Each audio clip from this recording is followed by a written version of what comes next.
Et donc quand on regarde ces trois concepts, et moi j'ai eu la chance du coup de rencontrer ces personnes et de réfléchir sur ces concepts, et aujourd'hui, ce que je considère être l'implantologie moderne et la dentisterie moderne, c'est en réalité une combinaison de ces approches. Okay, cette triade qui nous pousse dans nos traitements à être moins invasifs, pour être plus prédictibles, plus biomimétiques, et d'utiliser les technologies qu'on a de plus en plus à notre disposition.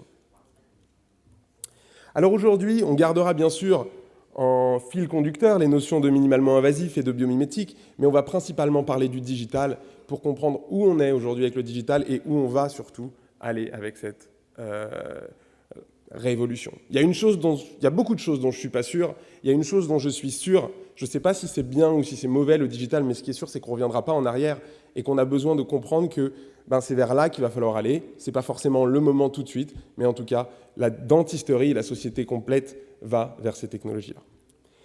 Pour vous donner un petit exemple, en 2011, j'étais aux États-Unis et ça, je crois que c'était une des toutes premières fois où j'ai utilisé l'empreinte optique. Et donc Germaine Gallucci nous avait dit « c'est extraordinaire, on a reçu ce scanner, on va faire des empreintes, on va faire des couronnes, etc. » Et c'était bien, sauf que je mettais plus de 20 minutes pour faire une empreinte sectorielle d'une émi arcade.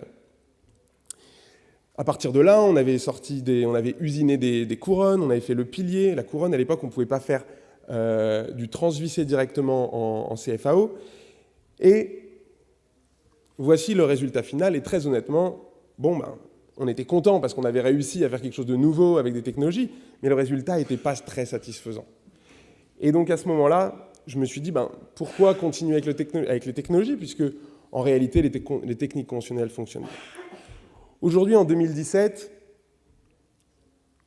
pour scanner une émi empreinte, j'ai besoin d'environ 1 à 2 minutes.